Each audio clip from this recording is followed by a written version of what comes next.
Welcome मित्रांनो. आज आपण आपला जो टॉपिक चालू आहे तो म्हणजे कोणता तर वाईंडमध्ये आपण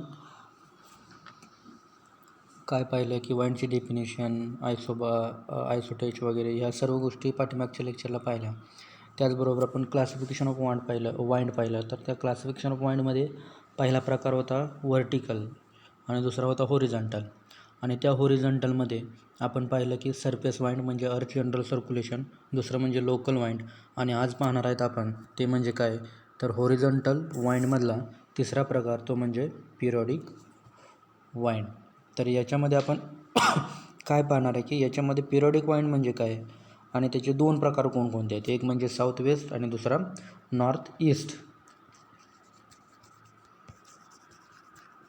वाईंड म्हणा किंवा नॉर्थ ईस्ट मान्सून.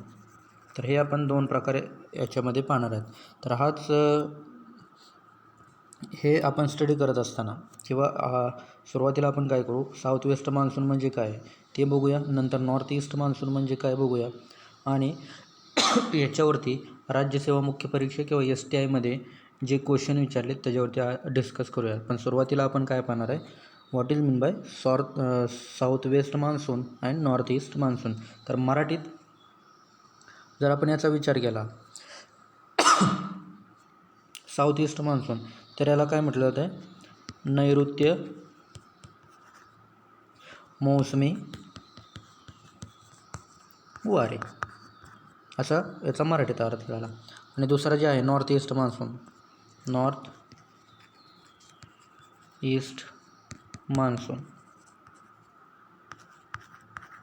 तर याचा मराठीत अर्थ होता ईशान्य मोसमी वारे. तर आपण आज काय पाहणार आहेत, नैऋत्य मोसमी वारे म्हणजेच साऊथ ईस्ट मान्सून आणि ईशान्य मोसमी वारे म्हणजेच नॉर्थ ईस्ट मान्सून. या दोन गोष्टी म्हणजेच पावसाचे आगमन म्हणा किंवा पाऊस कसा येतो किंवा परतीचा पाऊस जो असतो तर तो पाऊस कसा असतो, तर या गोष्टी आपण आजच्या लेक्चरमध्ये आपण शिकणार आहोत. तर या हे जे आपण पाहणार आहात साऊथ ईस्ट आणि नॉर्थ ईस्ट मान्सून, हे तुम्हाला पुन्हा 3rd सेमिस्टरला ॲग्रो 235 या कोर्समध्ये प्रॅक्टिकलमध्ये तुम्हाला ऑनसेट ऑफ मान्सून आणि विड्रॉल ऑफ मान्सून असं आहे. म्हणजेच या ठिकाणी बघा की साऊथ ईस्ट मान्सूनला काय म्हटलं जातं, तर दुसरं नाव आहे ऑनसेट ऑफ मान्सून. यालाच दुसरं नाव आहे अरायवल ऑफ मान्सून. त्यालाच काय म्हटलं जातं, प्रोग्रेस ऑफ मान्सून. तर अशा वेगवेगळ्या नावाने याला काय म्हटलं जातं वेगवेगळ्या नावाने याला ओळखलं जातं. तसंच नॉर्थ ईस्ट मान्सूनला त्याला रिट्रायव ऑफ मान्सून असं म्हटलं जातं. रिट्रायव म्हणजे परतीचा पाऊस, थोडक्यात पुन्हा रिटर्न येणारा पाऊस, किंवा त्याला विड्रॉवल ऑफ मान्सून असं म्हटलं जातं. म्हणजे नॉर्थ ईस्ट मान्सूनसुद्धा त्याला वेगवेगळ्या दोन नावानं ओळखलं जातं. तर ही झाली त्याची बेसिक माहिती की बाबा साऊथ वेस्ट मान्सून किंवा नॉर्थ ईस्ट मान्सून म्हणजे काय. तर आपण पहिल्यापासून बघूया पिरियॉडिक विंड म्हणजे काय, नंतर मान्सून म्हणजे काय, नंतर साऊथ वेस्ट आणि नॉर्थ ईस्ट मान्सून म्हणजे काय. So first one, periodic wind is also non as the monsoon.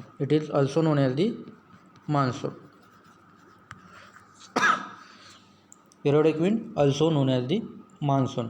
Why it is also known as the periodic wind is also known as monsoon? Because this monsoon word derived from the Arabic word. Which word? Arabic word. And this word is the mausim. MAUSIM. Mausim means season. That means this periodic wind or this wind, it is continuous blow towards one direction for one season.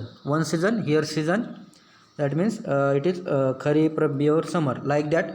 Here season means the wind is blowing continuously 3 to 4 months, minimum 3, maximum 4 or more than 3 months. So this is known as that means the periodic wind is also known as the monsoon. तर monsoon का म्हणायचं periodic विंडला, तर monsoon या शब्दाचा अर्थ Arabic या शब्दापासून घेतलेला आहे. अरेबिकमध्ये या मान्सूनला काय म्हटलं जातं? मौसम. म्हणजेच मौसम काय तर सीझन. मान्सून हा शब्द अरेबिक या शब्दापासून घेतलेला आहे आणि तो कोणता शब्द आहे तर मौसम हा शब्द आहे. तर मौसम म्हणजे काय तर सीझन म्हणजे काय तर आपण जसं पाहतो की खरीप सीझन, रब्बी सीझन, समर सीझन, 4 महिन्याचे सीझन आहेत. त्याच पद्धतीनं 3 ते कमीत कमी 3 महिने आणि जास्तीत जास्त 4 महिने किंवा 3 महिन्यापेक्षा जास्त दिवस एकाच दिशेनं वारं वाहतं किंवा पाऊस पडतो म्हणा, तर त्याच्यामुळं त्या वाइंडला काय म्हटलं आहे? Periodic wind. कारण ते जो वारं जे वाहतं ते वारं कसं वाहतं? एकाच दिशेला 3 महिने किंवा 3 महिन्यापेक्षा जास्त दिवस वाहतं, म्हणून त्याला काय म्हटलं जातं? Periodic wind. And this periodic wind that means the monsoon is again divided into 2 type. First one is the south west monsoon and second one is the north east monsoon. मराठीत नैऋत्य मोसमी वारे आणि याला ईशान्य मोसमी वारे. So first one we study about the south west monsoon. Before studying the southwest monsoon, we discuss or we study about the which part are responsible to occurrence of southwest monsoon or onset of monsoon or rainfall over the continent of India. Land masses of India. There are 3 main reasons which are responsible to occurrence of monsoon or occurrence of southwest monsoon or onset of monsoon. So first one, the land masses of India, it is covered by water. That means the 3 parts, east, west and south part of the country, it is covered by the ocean. That means water content. Also this land part of our country, it is also responsible to occurrence of monsoon. And again one, that is the jet stream. This is the low pressure belt. It is present near to the equator or also near to the polar. Due to this jet stream, rainfall occurs or receive on the land masses of the received by the country. So these factors or these reasons are responsible to receive the rainfall over the land masses of the India or received by the country. That means our country is India. So these are the basic reason. तर ह्या आत्ता जे तुम्हाला गोष्टी सांगितल्या कोणत्या की भारतावरती किंवा आपल्या देशावरती पाऊस पडण्याचं महत्त्वाची कारणं कोणकोणती आहेत. तर त्याच्यामध्ये पहिला भाग आहे तर की भारताचा जो भूभाग आहे तो भूभाग एक महत्त्वाचा आहे. कारण आपण ज्यावेळेस साऊथ वेस्ट मान्सून शिकू त्यावेळेस तुम्हाला कळेल की भूभाग का महत्त्वाचा आहे. तरी आत्ता सांगतो की हा भूभाग तापल्यामुळे या ठिकाणी लो प्रेशर बेल्ट काय होतो तयार होतो. आणि या ठिकाणी वॉटर कंटेंट आहे म्हणजेच ओशन आहे. इकडं अरबी समुद्र आहे, इकडं हिंदी महासागर आहे, इकडं बंगालचा उपसागर आहे. तर याच्यामुळं सुद्धा काय होतं की भारताच्या लँड सरफेसवरती पाऊस पडतो याच्यामुळं. आणि तिसरी गोष्ट सांगितली तुम्हाला जेट स्ट्रीम हा एक 30 अंश ते 40 अंश अक्षवृत्ताच्या दरम्यान एक कमी दाबाचा पट्टा आहे. त्याला जेट प्रवाह असं म्हटलं जातं. जेट स्ट्रीम म्हणजे काय? जेट प्रवाह असं म्हटलं जातं. तर याच्यामुळं काय होतं भारतावरती पाऊस पडतो. तर हे जेट स्ट्रीम काय आहे ते आपण साऊथ वेस्ट आणि नॉर्थ ईस्ट मान्सून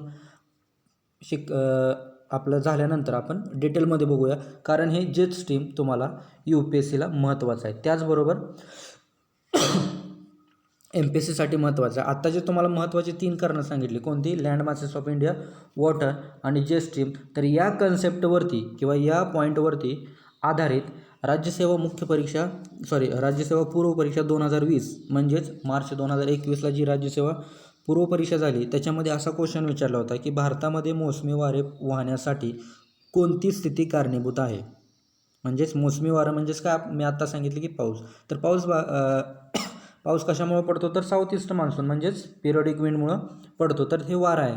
तर हे वारं वाहण्याची कारणं काय? तर एक म्हणजे लँड मासेस ऑफ इंडिया, दुसरं water content around the our country and jet stream. म्हणजेच काय, भूखंडाचा विस्तृत भाग, भारताच्या तिन्ही बाजूस असलेला समुद्र आणि 30 ते 40 अक्षांशाच्या पट्ट्यात जेट प्रवाहाचे अस्तित्व. तर ह्या 3 गोष्टी महत्त्वाच्या आहेत, म्हणून हे तुम्हाला मी अगोदर क्लिअर करून टाकलं की किंवा सांगितलं की भारतावरती जे पिरियडिक मान्सून म्हणजे साऊथ वेस्ट मान्सून किंवा नॉर्थ ईस्ट मान्सून आहे, ते जे वारं आहे म्हणजे मोसमी वारं त्याला म्हणू आपण. पिरियडिक विंड म्हणजे काय, मोसमी वारे. हे जे वाहतं तर हे कोणकोणत्या 3 कारणामुळं, एक म्हणजे भारताचा भूभाग, दुसरं म्हणजे भारताच्या तिन्ही बाजूला असलेला समुद्र आणि तिसरं म्हणजे 30 ते 40 अंश लॅटिट्यूडला जो जेट स्ट्रीम आहे, तो जेट स्ट्रीम याला कारणीभूत आहे. तर या गोष्टी महत्त्वाच्या आहेत, भारतावरती मोसमी वारं वाहणं आणि त्याच्यामुळं पाऊस पडणं. तर हे झाल्या बेसिक कन्सेप्ट की साऊथ वेस्ट मान्सून का पडतो किंवा भारतावरती पाऊस का पडतो. तर आता बघूया आपण भारतावरती पाऊस कशा पद्धतीने पडतो. तर सुरुवातीला आपण बघूया periodic wind. Periodic wind it is the interchanges of air between sea surface and land surface. That means the interchanges of air between land masses and sea surface due to the unequal heating and cooling of the water bodies and land masses or land surface. It is known as the periodic wind, and this wind is continuous blow for season. So this is known as the periodic wind. In another language, periodic winds means due to the continuous heating of the land masses and water bodies, the air is exchanged between water to land and land to water, and this wind is exchanged for season.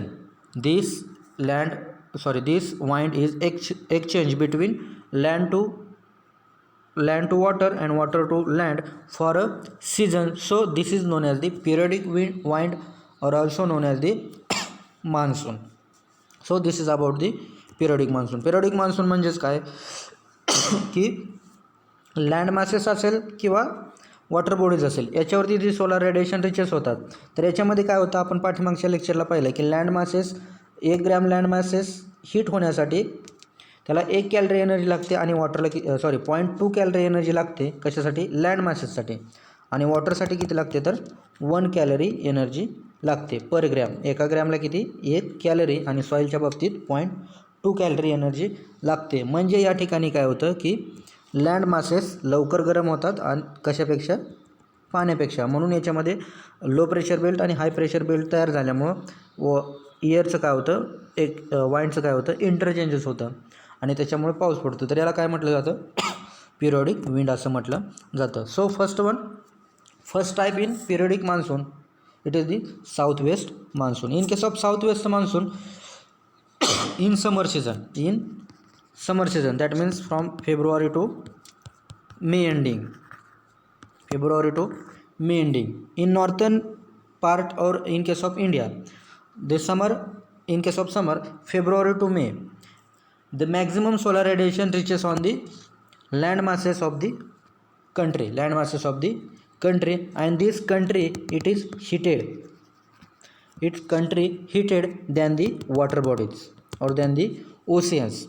And so due to the continuous heating of the land masses by insulation, the low pressure belt is created or generated on the land masses, and high pressure belt is generated on the ocean, that means water bodies. And due to the creation of low pressure belt and high pressure belts, wind is blowing from high pressure belt to low pressure belt, that means from ocean or water towards the land masses or land surface of the India due to the low pressure belt generated on land masses of the India.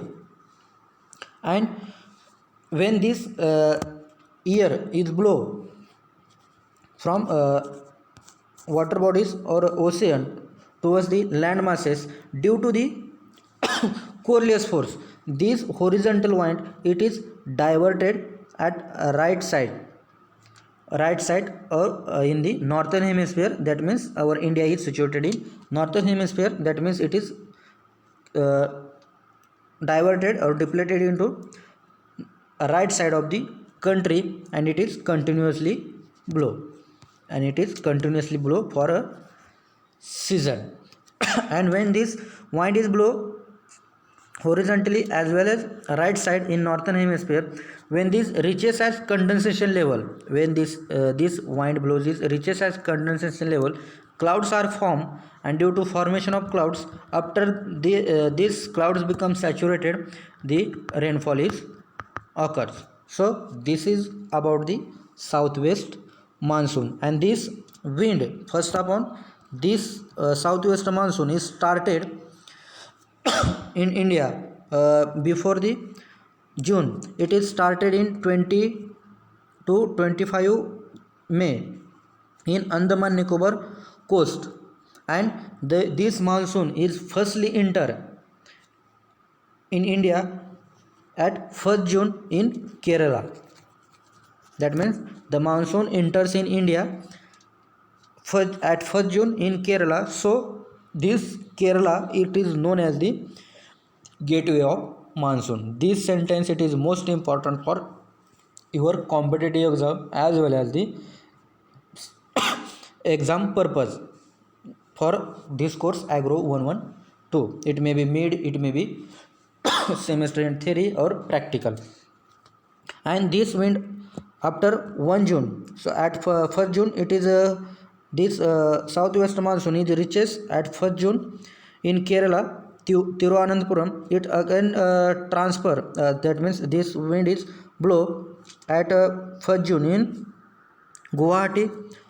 Also 5 June it is goes in Panji, Hyderabad. Here again Kolkata region. And 10 to 14 June, this wind enters in Mumbai, that means in Maharashtra, Nagpur. Again it is in Patna. And at 15 June it is this wind blows, that means southwest monsoon reaches at Ahmedabad, Varanasi, Lucknow. Also at 29 June it is this southwest monsoon is reaches at Jaipur, Delhi, Simla, Srinagar. At 1st July it is Chandigarh, and at 15 July it is this southwest monsoon cover the all over India. That means from 1st June to 15 July this southwest monsoon, that means the monsoon, it is cover all over India. And from that monsoon, that means southwest monsoon, India receive near about 70 to 80% rainfall out of the total rainfall. The total rainfall of India is 1194 mm. This is also most important for semester and mid exam purpose, as well as also for third semester, also for second semester exam. There is the possibility of asking question total average annual rainfall of country or India, and the answer is 1194. That means near about out of this is the total rainfall, that means it is 100% rainfall, and out of that 100% rainfall, near about 7 to 80% rainfall is received from southwest monsoon. That means near about 950 to 1000 mm rainfall received in from southwest monsoon, and this rainfall received in period June to September. In 4 months, this 70 to 80% rainfall it received from southwest monsoon. So this is about the monsoon or southwest monsoon. तर अशा पद्धतीने आपण south monsoon पाहिलं. तर south monsoon म्हणजे काय, तर period south monsoon याच्यामध्ये समर सीझनमध्ये, म्हणजे कधी फेब्रुवारी टू मे एंडिंगच्या दरम्यान जास्तीत जास्त सोलार रेडिएशन भारताच्या भूभागावरती म्हणजे लँड मॅसेसवरती रिसीव्ह होतात, आणि त्याच्यामुळं काय होतं की या ठिकाणचं तापमान जास्त वाढतं समुद्राच्या तापमानाच्या तुलनेत. म्हणजेच काय होतं, ज्या ठिकाणी तापमान जास्त असतं त्या ठिकाणी कमी दाबाचा पट्टा तयार होतो आणि ज्या ठिकाणी तापमान कमी असतं त्या ठिकाणी जास्त दाबाचा पट्टा तयार होतो. आणि पाठीमागच्या लेक्चरला आपण 2-3 लेक्चरमध्ये शिकलो आहे की वारं कुठून कुठं वाहतं, हाय प्रेशर बेल्ट जास्त दाबाच्या पट्ट्याकडून कमी दाबाच्या पट्ट्याकडे, म्हणजे high pressure belt to low pressure belt. आणि याच कारणामुळं काय होतं की साऊथ वेस्ट मान्सून म्हणजे मोसमी वारे, नैऋत्य मोसमी वारे, कोणतं नैऋत्य मोसमी वारे काय व्हायला लागतं, समुद्राकडून भारताच्या भूभागाकडे व्हायला लागतं. म्हणजेच काय होतं, तर याच्यामुळं आपल्याला पाऊस भेटतो. परंतु हे वारं कसं वाहत असतं, होरिझॉन्टली वाहत असतं, parallel to the earth surface.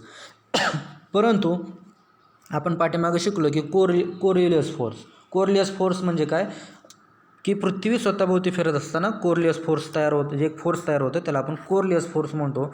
आणि या कोरिलियस फोर्समुळं काय होतं, जे वारं सरळ जे वाहत असतं ते सरळ न वाहता काय होतं, त्याची दिशा बदलते, डिफ्लेक्टेड होते. आणि याची दिशा काय होते, या साऊथ वेस्ट मान्सूनची राईट साईडला डिफ्लेक्ट होतं, म्हणजे उजव्या बाजूला काय होतं ते वळतं. तर याचं कारण पण आपण पाहिलेलं आहे की वारं नॉर्थन हेमिस्फिअरमध्ये वाहत असताना ते कोणत्या दिशेला वाहतं, तर उजव्या दिशेला वाहतं. हे आपण अर्थ जनरल सर्क्युलेशन सिस्टीममध्ये पाहिलेलं आहे. तर हे वारं काय ज्यावेळेस उजव्या बाजूला वाहत असतं, म्हणजेच right side in northern hemisphere, त्यावेळेस ते वारं वाहत असताना जसजसं हे वारं म्हणजेच काय तर वॉटर वेपर वारं जे आहे ते वारं एका संप्लवन अवस्थेत गेल्यानंतर, म्हणजेच कंडेन्सेशन, संप्लवन म्हणजेच काय, कंडेन्सेशन, ज्या ठिकाणी वातावरणाचं तापमान हे 0 डिग्री सेल्सिअसपेक्षा कमी असतं किंवा 0 डिग्री सेल्सिअस असतं, अशा वेळेस वाफेचं रूपांतर कशामध्ये होतं, पाण्यामध्ये होतं किंवा बर्फामध्ये होतं. म्हणजेच ज्यावेळेस ढग तयार होतात आणि पाऊस पडतो, मग तो गारांचा पाऊस असतो किंवा फक्त पाणी असतं त्याच्यामध्ये, म्हणजे आपण त्याला पाऊस असं म्हणतो. तर याच्यामुळं काय होतं, तर हा पाऊस पडतो. परंतु हा पाऊस पडतो. म्हणजेच हे जे पिरियडिक विंड आहे, म्हणजे साऊथ वेस्ट मान्सून आहे, नैऋत्य मोसमी वारे, तर हे साधारणतः भारतावरती कधी येतं, 1 जूनला येतं. परंतु 1 जूनला येण्याच्या अगोदर त्याची जी मुवमेंट असते ती चालूच असते, कशाची, साऊथ वेस्ट मान्सूनची. तर ते साधारणतः 20 मे ते 25 मेच्या दरम्यान ते अंदमान निकोबार या बेटावरती, भारताच्या अंदमान निकोबार बेटावरती पोचलेला असतं, म्हणजे त्या ठिकाणी पाऊस चालू असतो. तर हा पाऊस भारताच्या लँड मासेसवरती एंट्री कधी करतो, तर 1 जूनला करतो. आणि तो कुठं करतो, केरळामध्ये करतो. म्हणून या केरळला काय म्हटलं जातं, गेटवे ऑफ मान्सून. काय म्हटलं जातं, गेटवे ऑफ मान्सून. त्याचबरोबर 1 तारखेला हा पाऊस बेंगलोर पास करून कुठे गेलेला असतो, गुवाहाटीला गेलेला असतो. म्हणजे 1 जूनला कुठं जातो, केरळा, गुवाहाटी, म्हणजे तिरुअनंतपुरम, बेंगलुरू आणि गुवाहाटी. त्याचबरोबर 5 जूनला हा पाऊस किंवा हे मोसमी वारे कुठं पोचलेलं असते, म्हणजे कोणता एरिया कवर करतं, पणजी म्हणजे गोवा, त्याचबरोबर हैदराबाद, त्याचबरोबर कोलकाता, म्हणजे हा एरिया कवर करतं. 10 जूनला म्हणजे साधारणतः 10 जून ते 14 जूनच्या दरम्यान हा जो साऊथ वेस्ट मान्सून आहे, म्हणजे मोसमी वारे आहे, ते मुंबई, गुजरात, त्याचबरोबर नागपूर, महाराष्ट्राचा नागपूर, त्यानंतर इकडं पटना, म्हणजे पटना हा एरिया काय करतो, कवर करतो. त्याचबरोबर 15 जूनच्या दरम्यान हे मोसमी वारं कुठं पोचतं, अहमदाबाद, त्याचबरोबर भोपाळ, वाराणसी हा एरिया कवर करत पुढं जातं. आणि ते साधारणतः 29 जूनला जयपूर, दिल्ली, शिमला, श्रीनगर या राज्यामध्ये या राज्यामध्ये काय होतं, पोचतं. तर ते पुढं 1 जुलैला साधारणतः राजस्थानमध्ये एंट्री करून ते पुढं काश्मीरचा राहिलेला काही भाग कवर करतं. आणि शेवटी 15 जुलैला राजस्थान ओलांडून पुढं हे मोसमी वारं जातं. तर अशा पद्धतीनं 1 जूनपासून ते 15 जुलैपर्यंत साधारणतः हे पूर्ण मोसमी वारे काय होतं, भारत व्यापून टाकतं. आणि हे वारं साधारणतः 1 जूनपासून ते साधारणतः 30 सप्टेंबर या कालावधीपर्यंत वाहत असतं. म्हणजेच हे एक पूर्ण सीझन, म्हणजे एक पूर्ण पिरियड वाहतं. म्हणून यालाच काय म्हटलं जातं, पिरियडिक वाइंड असं म्हटलं जातं. अशा पद्धतीने साऊथ वेस्ट मान्सून आहे. तर ह्या साऊथ वेस्ट मान्सूनपासून साधारणतः इंडियाला म्हणजे आपल्या कंट्रीला साधारणतः जेवढा काही रेनफॉल आहे त्याच्या 70 ते 80% रेनफॉल या साऊथ वेस्ट मान्सूनपासून भेटतो. तर भारताचा साधारण टोटल ॲव्हरेज ॲन्युअल रेनफॉल किती आहे तर 1194 mm ॲन्युअल म्हणजे वर्षात एवढा पाऊस भारताच्या भूभागावरती पडतो. तर हा झाला 100%. तर ह्याच्या 70 ते 80% जर आपण पाहिलं तर साधारणतः 950च्या आसपास 70 ते 80% होतो. म्हणजे 950 mm रेनफॉल 1194 पैकी 950 mm रेनफॉल किंवा त्यापेक्षा थोडासा जास्त हा साऊथ वेस्ट मान्सूनपासून भेटतो. म्हणून या साऊथ वेस्ट मान्सूनला काय म्हटलं जातं ग्रँड पिरियड ऑफ रेनफॉल. हे ऑब्जेक्टिव्हसाठी तुम्हाला महत्त्वाचं आहे. The grand period of rainfall over country. त्याचा आन्सर असणार आहे जून टू सप्टेंबर. याच्यामध्ये 2 ते 3 क्वेश्चन तुम्हाला विचारू शकतात. तर grand period of monsoon June to September. How much rainfall receive from south west monsoon. How much rainfall मग तो पर्सेंटेजमध्ये विचारला तर 70 ते 80% आणि अमाऊंटमध्ये विचारला तर जेवढा आहे त्याच्या 70 ते 80% करायचं. मग 950 असेल 943 असेल साधारणतः आकडा मागं पुढं होईल. आणि याच्यावरती अजून एक क्वेश्चन विचारू शकतात असा की भारताचा एकूण पाऊस किती म्हणजे total average annual rainfall of India. सरासरी आपल्या देशाचा पाऊस किती आहे तर तो किती आहे 1194. तर अशा पद्धतीनं साधारणतः 3 ते 4 ऑब्जेक्टिव्ह क्वेश्चन तुम्हाला येऊ शकतात. त्याचबरोबर हे तुम्हाला MPSC UPSCसाठी खूप महत्त्वाचं आहे. तर याच्यामध्ये अजून एक महत्त्वाचं असं विचारू शकतात तुम्हाला की भारतामध्ये जे साऊथ वेस्ट मान्सून पडतो म्हणजे नैऋत्य मान्सून पडतो तर त्याचे ब्रँचेस किती आहेत. तर ब्रँचेस म्हणजे काय तर या ठिकाणी आपण पाहतो की आपल्या इंडियाच्या लँड मासेसवरती म्हणजे भूभागावरती वारं काय होतं मोसमी वारं एंट्री करतं. परंतु ती मोसमी वारं कुठून येतं तर समुद्रावरून येतं. मग त्याच्यामध्ये समुद्र अरबी समुद्र आणि दुसरा म्हणजे बंगालचा उपसागर आहे. तर याच्या बेसिसवरती तुम्हाला असा क्वेश्चन विचारू शकतात MPSCला किंवा UPSCला येऊ शकेल. Which are the 2 branches of south west monsoon. म्हणजे भारतामध्ये जे साऊथ वेस्ट मान्सून नैऋत्य मोसमी पाऊस पडतो तर तो म्हणजे जे नैऋत्य मोसमी वारं वाहतं तर ते कुठून येतं तर त्याचा आन्सर काय पहिला म्हणजे अरेबियन सी म्हणजे अरबी समुद्र. दुसरा बे ऑफ बेंगॉल म्हणजे काय बंगालचा उपसागर. तर या 2 ब्रँचेस आहेत की त्याच्यामुळं काय होतं भारताच्या भूभागावरती पाऊस पडतो. तर अशा पद्धतीनं आपण काय पाहिलं साऊथ वेस्ट मान्सून. आता आपण पाहूयात नॉर्थ ईस्ट मान्सून. हे पहा दुसरं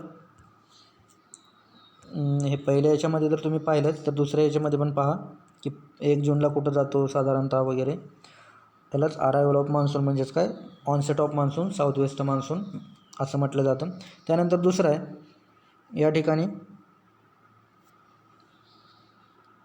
या ठिकाणी बघा north east monsoon. So what is mean by north east monsoon आता आपण बघूया नॉर्थ ईस्ट मान्सून म्हणजे काय. So north east monsoon it is the reverse process of the south west monsoon.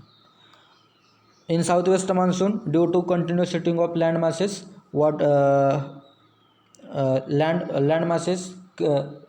on land masses low pressure belt is created and on sea surface high pressure belt is created, and due to the creation of high pressure belt and low pressure belt on water bodies and land surface respectively, wind blow from high pressure area to low pressure area. Like that in case of north east monsoon, due to continuous occurrence of rainfall from June to September over the land masses of the India, the high pressure belt is generated on the land surface, and low pressure belt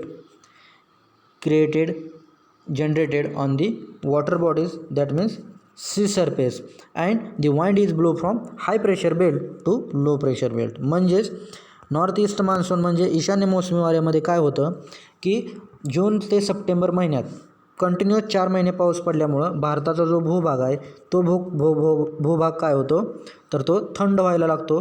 आणि थंड इतका होतो की याच्यावरती म्हणजे समुद्रावरचं जे तापमान आहे ते तापमान याचं कंपॅरिझन जर केलं तर लँड मासेसवरती जास्त कमी तापमान असतं, म्हणून या ठिकाणी काय होतं, लो प्रेशर बेल्ट क्रिएट होतो. Due to continuous occurrence of rainfall from June to September, that means 4 months, the land masses of our country, that means India, it is cool as compared to water surface, that means Arabic Sea and Bay of Bengal. And due to this low temperature on the land masses, or due to the cooling of land masses of country, the low pressure belt is created or generated on the land masses than the sea surface, that means high pressure belt is generated on the water bodies, that means Arabic Sea and Bay of Bengal. And due to this creation of two pressure belt, one is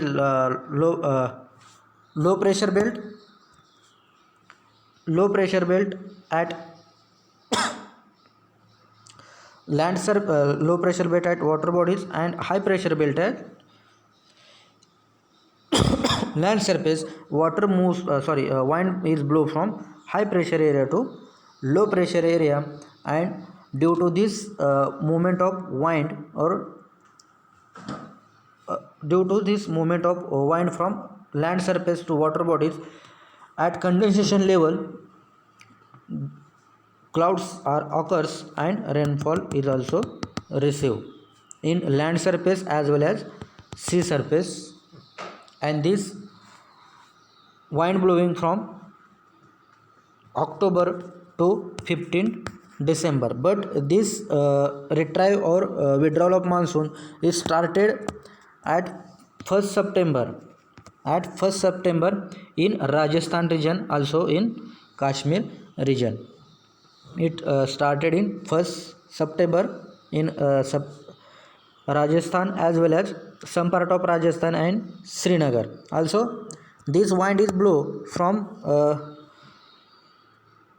Chandigarh, Jaipur, also Gandhinagar at 15 September. Again this wind is reaches in Maharashtra at 1 October, that means at on dated 1 October, this retrieve of monsoon, that means northeast monsoon or northeast wind, it is reaches at Lucknow, Bhopal and Mumbai, Nagpur, Mumbai at 1 October, and they again continue blowing of wind, and it reaches at 15 October in Hyderabad also, that means up to Hyderabad. At 15 October up to Hyderabad, this wind is cover total area up to Hyderabad from Srinagar, that means Jammu Kashmir, to Hyderabad. At 1st November it reaches Bangalore also, 15 November, and 1 December it reaches at Kerala, and last 15 December it northeast wind it is go out of the country. So like that the northeast monsoon is occurs, and this due to this northeast monsoon rainfall occurs on land masses, and it is most beneficial for Tamil Nadu and Andhra Pradesh state. That means in case of northeast monsoon, highest rainfall in receive in Tamil Nadu and Andhra Pradesh, that means it is beneficial for Tamil Nadu and Andhra Pradesh state. Why beneficial, or why occurs maximum rainfall on Tamil Nadu and Andhra Pradesh region? Because the low pressure belt is created on land masses also in northeast monsoon only in Andhra Pradesh and Tamil Nadu region as compared to sea surface. So maximum rainfall is received on the Andhra Pradesh and Telangana state. So this is about the northeast monsoon, and near about 10 to 20% rainfall is received from northeast monsoon.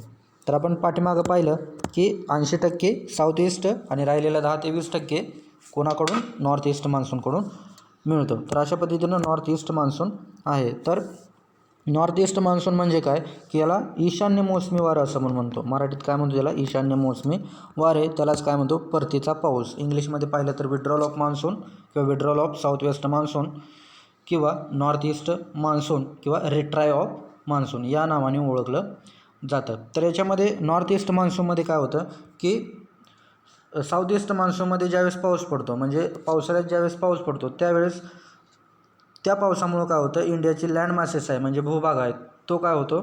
थंड होतो. तो इतका थंड होतो की समुद्राचं तापमान हे लँड मासेसपेक्षा जास्त असतं. म्हणजेच काय होतं, या ठिकाणी दोन प्रेशर बेल्ट तयार होतात. एक म्हणजे हाय प्रेशर बेल्ट आणि दुसरा low pressure belt.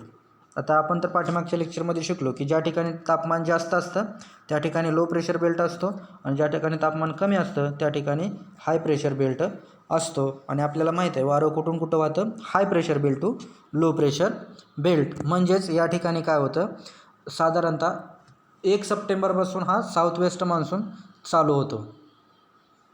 North east monsoon चालू होतो. तो सुरुवातीला हिमालया रिजनमध्ये पडतो. सुरुवातीला काय होतो, हिमालया रिजनमध्ये पडतो, परंतु महाराष्ट्रात आपल्याला 1 ऑक्टोबरपासून जाणवायला लागतो. म्हणून आपण काय म्हणतो, तो 1 ऑक्टोबरपासून परतीचा पाऊस चालू झाला. परंतु तो 1 ऑक्टोबरला न चालू होता, तो साधारणतः कधी चालू होतो तर तो 1 सप्टेंबरलाच चालू होतो. काय होतो? परतीचा पाऊस चालू होतो. आणि तो 1 सप्टेंबरला कुठं असतो? श्रीनगरच्या काही भागात म्हणजे जम्मू काश्मीरच्या काही भागात आणि राजस्थानच्या काही भागामध्ये 1 सप्टेंबरपासून परतीचा पाऊस चालू झालेला असतो. आणि तोच परतीचा पाऊस साधारणतः 15 सप्टेंबरला गांधीनगर, चंदीगड आणि श्रीनगरचा पार्ट कवर करतो. त्याच्यानंतर तो तसंच पुढं येत साधारणतः 1 ऑक्टोबरपर्यंत, 1 ऑक्टोबरला महाराष्ट्र आपला, त्याचबरोबर या ठिकाणी उत्तर प्रदेश असेल, लखनौ असेल किंवा हा भोपाळ असेल, हा भाग काय करतो? कवर करत महाराष्ट्राच्या पुढे येतो.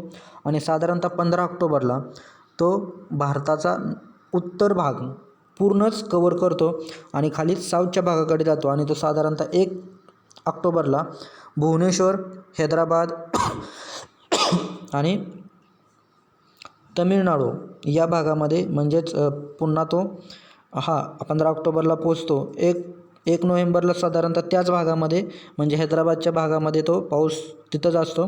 आणि 15 नोव्हेंबरच्या दरम्यान तो आपल्याला बेंगलोर या याच्यामध्ये आपल्याला काय होतं? बघायला भेटतो. म्हणजे तो त्या ठिकाणी पोचतो.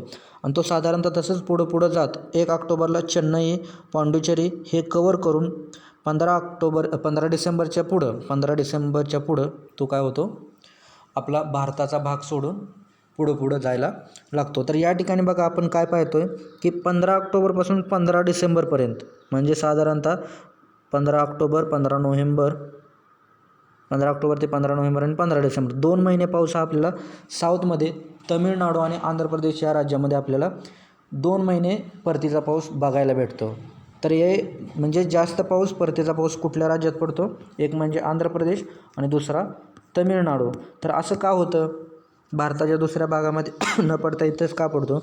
तर समुद्राच्या तुलनेत हा जो आंध्र प्रदेश आणि तमिळनाडूचा भाग जो आहे या ठिकाणी लो प्रेशर बेल्ट तयार होतो समुद्राच्या तुलनेत. म्हणून जास्त वारं या ठिकाणीच काय होतं? म्हणजेच परतीचा पाऊस जास्तच या ठिकाणी पडतो. म्हणून हा नॉर्थ ईस्ट मान्सून हा तमिळनाडू आणि आंध्र प्रदेशसाठी जास्त उपयुक्त आहे असं म्हटलं जातं.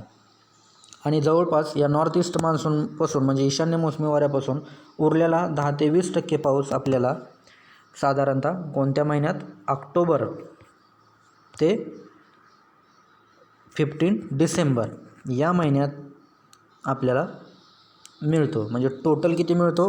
100% म्हणजेच 1194 mm.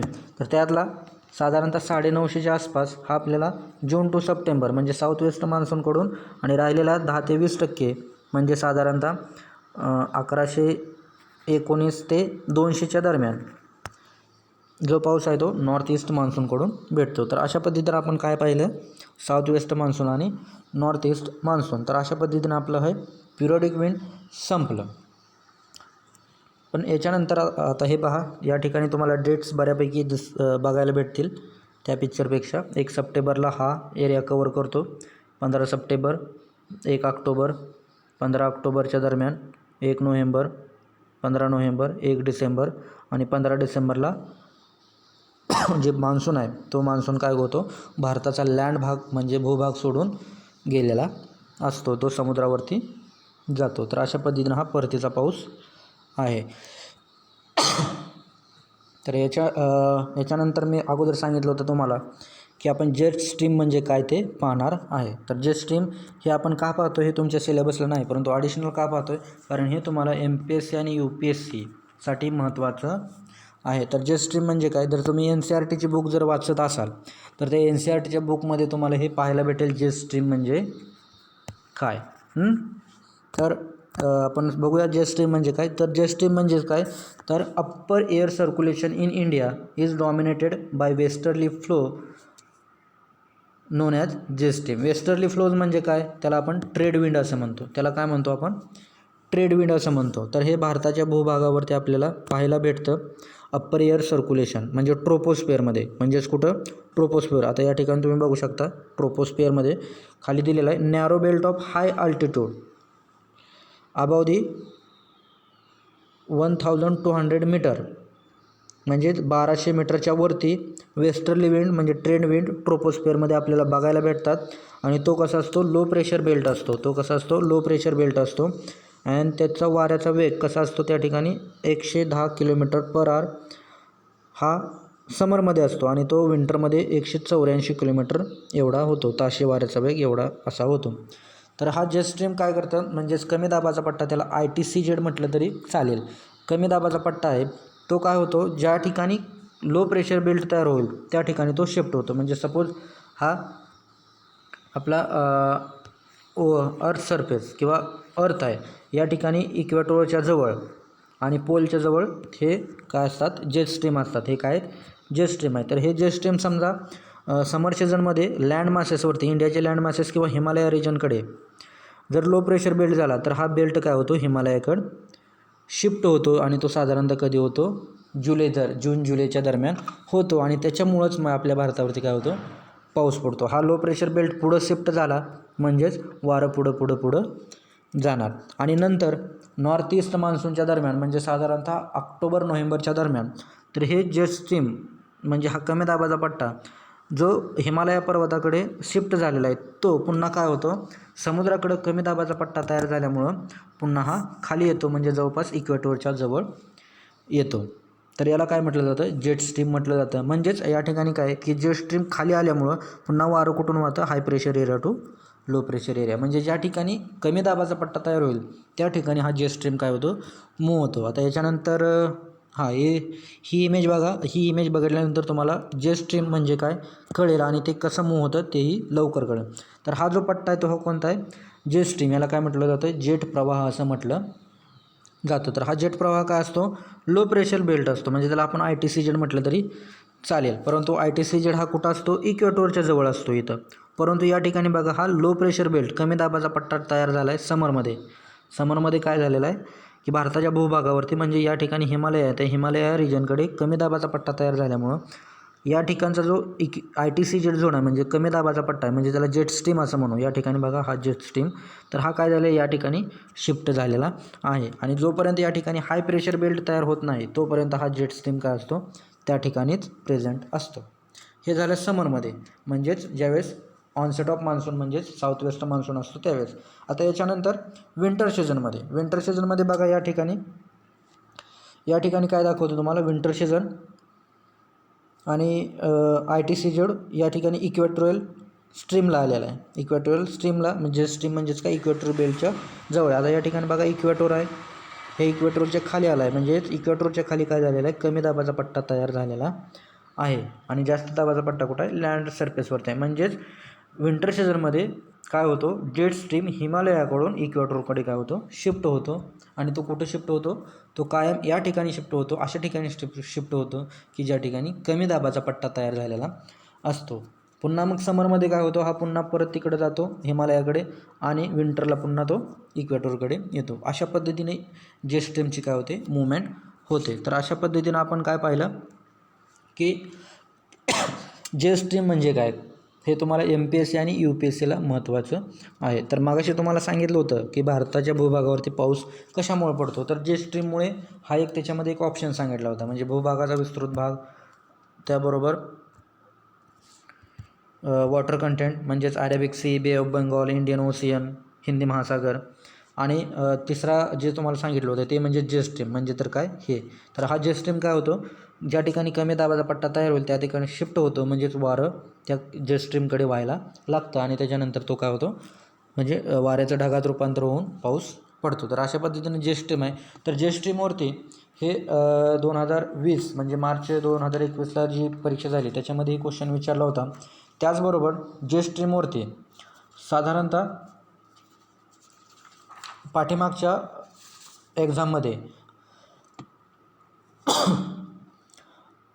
राज्यसेवेमध्ये असा क्वेश्चन विचारला होता की जेट स्ट्रीमचे गुणधर्म, राज्यसेवा 2015 आणि STI पूर्व परीक्षा 2015 याच्यावरती जेट स्ट्रीमवरती क्वेश्चन विचारला होता. तर राज्यसेवा 2015ला असा क्वेश्चन होता की जेट स्ट्रीमचे गुणधर्म. तर खाली गुणधर्म दिले होते की हा जेट स्ट्रीम कुठं कुठं आढळतो, तर हा दोन्ही गोलार्धात आढळतो, वेगवान पश्चिमी वाऱ्याच्या दरम्यान आढळतात. हे दोन्ही गोलार्धात वेगवान पश्चिमी वाऱ्याच्या दरम्यान आढळते. म्हणजे जेट स्ट्रीम कुठं आढळतो, ज्या ठिकाणी पश्चिमी वारे वाहत असतं दोन्ही गोलार्धात, म्हणजेच 50 डिग्री नॉर्थ साऊथ लॅटिट्यूड. त्याचबरोबर हे विषुववृत्ताच्या तसेच ध्रुवाजवळ भागात सुद्धा आढळतात, म्हणजेच इक्वेटोरच्या जवळ आणि पोलच्या जवळसुद्धा आढळतात. तर जर हा इक्वेटोरच्या ठिकाणी आढळला तर त्याला इक्वेटोरियल जेट स्ट्रीम म्हणतात, आणि पोलच्या ठिकाणी आढळला तर पोल जेट स्ट्रीम असं त्याला म्हटलं जातं. म्हणजे हा पश्चिमी वाऱ्याच्या ठिकाणी पण आढळतो आणि पोलार आणि इक्वेटोरियल बेल्टच्या ठिकाणीसुद्धा आढळतो. तर असा प्रश्न राज्यसेवा मुख्य परीक्षा 2015ला विचारला होता. त्याचबरोबर जेट स्ट्रीममुळं कोणकोणत्या गोष्टी घडतात असा STI पूर्व परीक्षा 2015ला विचारला होता. तर त्याच्यावरती क्वेश्चन कसा होता की जेट स्ट्रीम वायूच्या किंवा प्रवाहामुळे हिवाळ्यात काश्मीर व हिमाचल प्रदेशात पाऊस आणि हिमालयात बर्फ पडतो. म्हणजेच काय की जेट स्ट्रीममुळं हिवाळ्यात काश्मीरच्या ठिकाणी काय होतं आणि हिमाचलमध्ये काय होतं, तर पाऊस पडतो. काय होतं, पाऊस पडतो. तर हिमालयात काय होतो, बर्फ पडतो. तर हे जेट स्ट्रीममुळं होतं. कशामुळं, जेट स्ट्रीममुळं. तर आपण याच्या अगोदर शिकलो की जेट स्ट्रीम काय होतो, ज्या ठिकाणी लो प्रेशर बेल्ट क्रिएट होईल, म्हणजे समरमध्ये ज्यावेळेस क्रिएट होईल त्यावेळेस हा जेट स्ट्रीम कुठं मूव्ह होतो, तर हा इक्वेटोरकडून हिमालया रिजनकडे मूव्ह होतो. आणि त्याच्यामुळं काय होतं, जम्मू काश्मीर आणि हिमाचल प्रदेशमध्ये पाऊस पडतो आणि हिमालयामध्ये काय होतो, बर्फ पडतो. तर असा क्वेश्चन STI पूर्व परीक्षा 2015ला विचारलेला होता. अजून एक क्वेश्चन तुम्हाला सांगायचं जरा STI पूर्व परीक्षा 2015ला की हिवाळ्यात तमिळनाडूमध्ये कोणत्या वाऱ्यापासून पाऊस पडतो, तर कोणत्या वाऱ्यापासून, ईशान्य मोसमी वारे, म्हणजेच कोणतं, तर नॉर्थ ईस्ट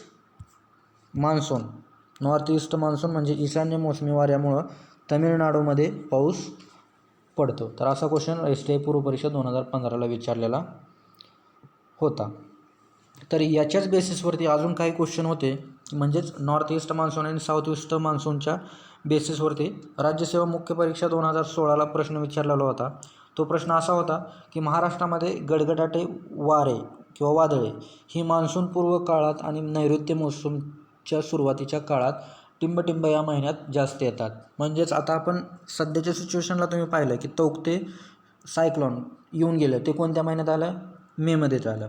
तर काही ठिकाणी तुम्हाला आढळलं असेल की ह्या महिन्यात किंवा गेल्या महिन्यात एप्रिल किंवा ह्या महिन्यातही तुम्हाला आढळलं असेल की काही ठिकाणी वादळ किंवा गारांचा पाऊस पडला. तर तो कधी पडतो, तर एक पूर्व मोसमी पाऊस म्हणजे काय, तर साधारणतः मार्च ते मेच्या दरम्यान. कधी, मार्चच्या मेच्या दरम्यान. परंतु क्वेश्चन असा होता की वादळ कधी येतं, तर वादळ कधी येतं, मे आणि जूनच्या दरम्यान येतं. त्याचं उत्तर होतं 2016 राज्यसेवा मुख्य परीक्षा 2016ला जो क्वेश्चन विचारलेला होता त्याच्यावरती. तर अशा पद्धतीनं आपण वेगवेगळे क्वेश्चनसुद्धा काय केलेले आहेत, डिस्कस केलेले आहेत. तर अशा पद्धतीनं आपला हा साऊथ वेस्ट मान्सून आणि दुसरा नॉर्थ ईस्ट मान्सून या ठिकाणी संपला. धन्यवाद.